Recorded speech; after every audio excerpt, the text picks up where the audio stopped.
નમસ્કાર બધાને, રામ રામ, જય શ્રી કૃષ્ણ। આજે અત્યારે 2 તારીખ ડિસેમ્બર મહિનો 2025 અમરેલીમાં આ જે ઘટના બની છે, પાયલબેનના સાથે જે સરઘસ કાઢવામાં આવ્યું છે, એ પાયલબેનના પપ્પા સાથે અમે બેઠા છીએ। અશ્વિનભાઈ અહીંયા બેઠા છે, પાયલબેનના પપ્પા છે। આ બધા ગામના આગેવાનો છે અને પાયલબેનના કુટુંબના બધા વડીલો બેઠા છે। મતલબ આખું ગામ છે અહીંયા, આ પાયલબેનના ઘરે જ બેઠા છીએ।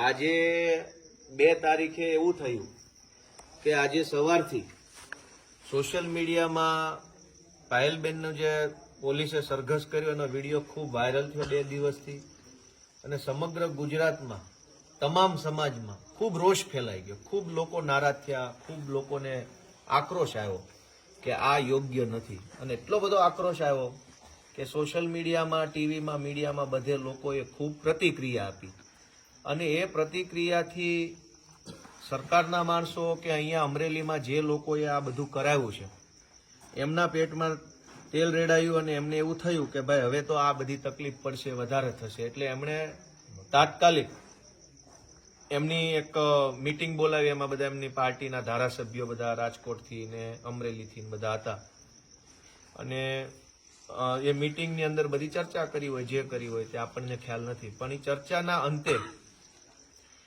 પોલીસે પાયલબેનનું નામ FIR માંથી કાઢી નાખવા માટેનો રિપોર્ટ તૈયાર કર્યો અને અમરેલીની કોર્ટમાં આજે રજૂ કર્યો। હવે પોલીસે એનો રિપોર્ટ તો બનાવી નાખ્યો કે પાયલબેનનો આમાં કોઈ ફોલ્ટ નથી, પાયલબેનનો આમાં કોઈ ગુનો નથી, પાયલબેન નિર્દોષ છે, અને ભારતીય નાગરિક સુરક્ષા સંહિતા, એ કાયદાનું નામ છે BNSS, એની કલમ 189 છે। એ એવું કહે છે કે તપાસ દરમિયાન પોલીસને એમ લાગે કે કોઈ આરોપી વિરુદ્ધમાં પૂરતા પુરાવા નથી, તો પોલીસ કોર્ટમાં રિપોર્ટ કરે કે ભાઈ ફલાણા ભાઈ કે બેન માટે અમને પુરાવા નથી મળ્યા, તો એ વ્યક્તિને તમે છોડી મૂકો અને એનું નામ કાઢી નાખો। તો આજે બહુ જનતાનું પ્રેશર થયું, એટલે એમાં કાંઈ કોઈએ મહાનતા નથી કરી। ટીવીમાં એવું આવતું હતું બહુ મોટું મન રાખ્યું, હવે દીકરીઓની આબરૂ ઉછાળી આખા ગુજરાતમાં, પછી શું મોટું મન ને શું નાનું મન, એવું કાંઈ હોય નહીં। પણ પછી તો લોકોનો આક્રોશ વધી ગયો, એટલે નક્કી થયું, તો પોલીસે આજે કોર્ટમાં રિપોર્ટ રજૂ કર્યો BNSS 189 પ્રમાણે પાયલબેનનું નામ હટાવવા માટે। એ રિપોર્ટ રજૂ થયો ત્યારે હું અમરેલીમાં પણ નહોતો અને કોર્ટમાંય નહોતો, પણ એ રિપોર્ટ રજૂ થયો, અદાલતમાં સાહેબના ટેબલ ઉપર મૂકવામાં આવ્યો। જજ સાહેબે, મેજિસ્ટ્રેટે એવું કીધું કે પાયલબેન જેલમાં છે એટલે હું આ રિપોર્ટ ઉપર નિર્ણય કરી શકીશ નહીં। જો પાયલબેન પોલીસની કસ્ટડીમાં હોત તો હું આના ઉપર નિર્ણય લઈ શકે, એવું જજે કહી દીધેલું। ત્યારે હું પણ કોર્ટમાં નહોતો ને અમરેલીમાં નહોતો। આ બધું પતી ગયા પછી હું અમરેલી પહોંચ્યો, મેં સંપર્ક કર્યો તો ખ્યાલ આવ્યો કે કોર્ટમાં જવાનું છે। હું કોર્ટમાં ગયો તો ત્યાં બધા આગેવાનો હતા, સામાજિક, રાજકીય, ફરિયાદી, પોલીસ, સરકારી વકીલો બધા જ હતા, અને બધા એક રૂમમાં બેઠા હતા, હું પોતે બેઠો હતો। આરોપી ફરિયાદી ત્યાં, ફરિયાદીના વકીલ, મુખ્ય સરકારી વકીલ, આ સંદીપભાઈ છે વકીલ હતા, જે પાયલબેનના વકીલ, જેમના ઉપર અત્યારે આક્ષેપ થઈ રહ્યા છે કોંગ્રેસમાં છે, એટલે આ બધાને હાજર હતા। PI સાહેબે હાજર હતા, LCB વાળા હાજર હતા, હું પોતે ત્યાં હાજર હતો। પછી જેલમાં છે એટલે આ રિપોર્ટ ધ્યાને લેવો કે ન લેવો એની ખૂબ ચર્ચા ચાલી, ને અંતે પછી મેં પોતે મારા મોબાઈલથી સર્ચ કરીને એક જજમેન્ટ જૂનું કાઢ્યું। આ જજમેન્ટ છે, આ જજમેન્ટ ગોતવા માટે બધાએ બહુ મગજ દોડાવ્યું, 2.5 કલાકનો સમય બગડ્યો, અને અંદાજે લગભગ 6:15 જેવો ટાઈમ થઈ ગયો હતો।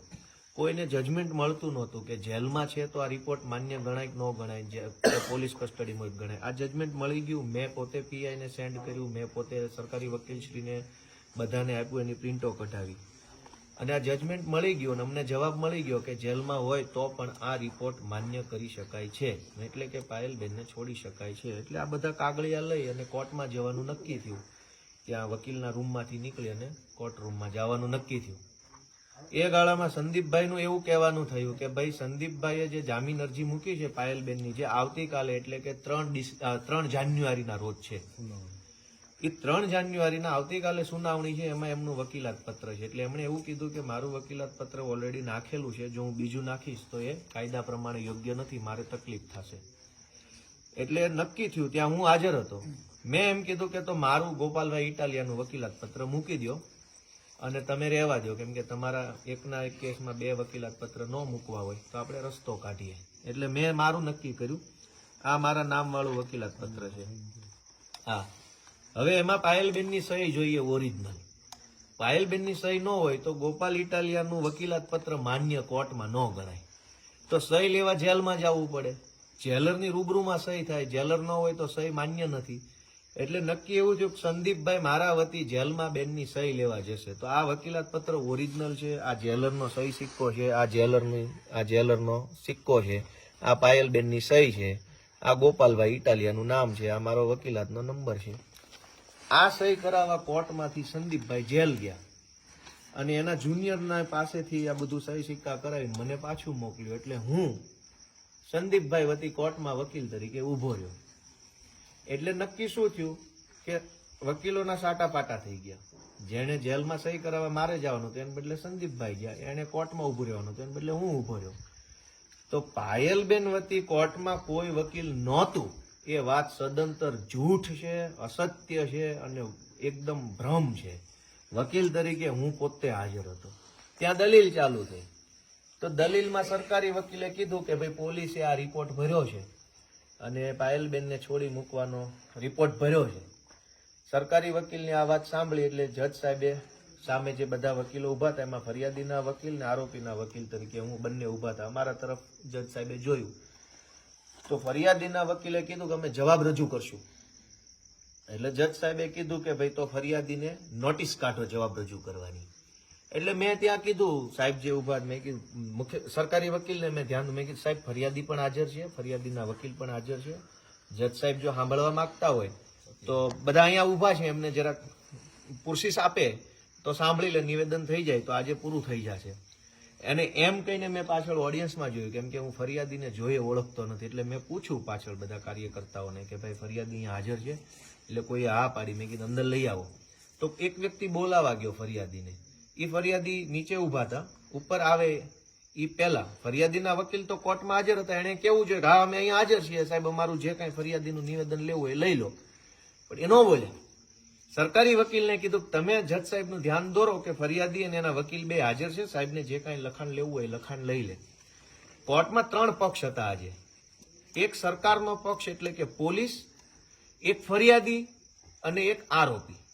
સરકારનો પક્ષ એટલે કે પોલીસે રિપોર્ટ રજૂ કરીને એવું કીધું કે અમે હવે આમાં કંઈ કરવા માંગતા નથી, પાયલબેનને છોડી મૂકવામાં આવે. એટલે સરકારનો પક્ષ ક્લિયર થઈ ગયો, સરકારનું સ્ટેન્ડ ક્લિયર થઈ ગયું, પોલીસનું સ્ટેન્ડ કે એ લોકો કંઈ કરવા માંગતા નથી. હવે બીજા 2 પક્ષ વધ્યા, ફરિયાદી પક્ષ ને આરોપી પક્ષ. સરકાર જયારે એમ કે અમે કંઈ કરવા માંગતા નથી તો આરોપી પક્ષે શું બોલવાનું હોય? કંઈ નહીં, સ્વીકારી લેવાનું છે, ઓકે અમને મંજૂર છે. બીજું બોલવાનું જ ક્યાં, દલીલ જ ક્યાં કરવાને આવે છે? સરકારનો પોલીસ વાળો એમ કે છોડી દેવા છે તો આરોપી હોય કે એના વકીલ હોય એને એટલું જ કહેવાનું ઓકે અમને માન્ય છે. પણ ફરિયાદી એમ કહેતો કે મારે આમાં જવાબ રજૂ કરવો છે તો તારીખ પડી અને 3 દિવસની તારીખ પડી ફરિયાદીએ જવાબ રજૂ કરવા માટે. એ ઘટના આજે માર્કેટમાં અફવાના સ્વરૂપમાં ફેલાણી છે. અહીંયા આખું ગામ હાજર છે ભાઈ, બધા ગામજનોને બતાવો, આખું ગામ હાજર છે, આખું ગામ હાજર છે. અને સંદીપભાઈ આ વકીલ હતા પાયલબેનના, આ સ્થાનિક વકીલ છે. પણ હવે એ વકીલાત પત્રમાં સહી કરાવવા ગયા, મારા નામના વકીલાત પત્ર જે અહીંયા છે. પણ ફરિયાદીને જવાબ રજૂ કરવાનો સમય માગ્યો અને મળ્યો એટલે મારે પછી વકીલાત પત્ર આપવાનો કોઈ મતલબ નહોતો, કેમ કે હિયરિંગ જ ન થયું. હિયરિંગ થાય તો આરોપીનો એટલે કે પાયલબેનનો વકીલ 2 શબ્દ બોલે, હિયરિંગ થયું જ નથી.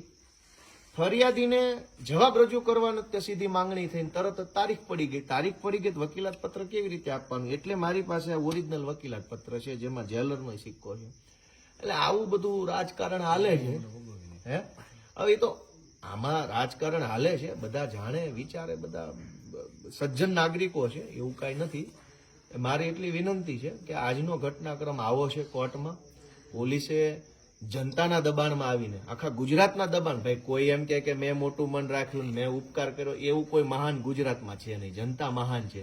આટલો બધો વિડીયો વાયરલ ન થયો હોત તો તમે તો બેન દીકરીની આબરૂ ઉતારવા જ તૈયાર થયા હતા. તમે તો હજુ કેટલું એની પાસેથી ખોટા લખાણો કરાવવા તૈયાર થયા હતા. હજુ તો મને એવું સાંભળવા મળ્યું છે કે આમાં ભાજપના કંઈક એક બે મોટા નેતાના નામ ખોલાવવાની તૈયારીમાં છે. ગમે તેમ કરીને હજુ જે જેલમાં છે ને ધમકાવીને એમ કહે છે કે એક બે માજી સાંસદોના નામ લખાઈ નાખો તો તમને છોડી દઈશું, એવું હજુ હાલે છે. તો આ વિડીયો વાયરલ ન થયો હોત તો આ બેંક પાસેથી એવું લખાણ કરાવડાવ્યું હોત દબાણ કરીને પોલીસે કે સાંસદોના ને એના નામ લખાવો એમ.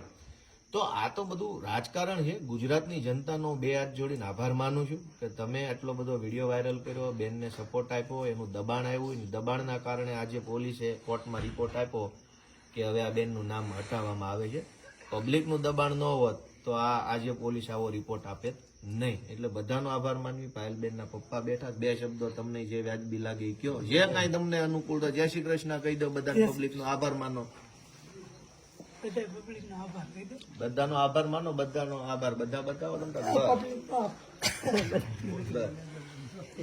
વાંધો નહીં. વૈષ્ણવજન તો તેને કહીએ જે પીડ પરા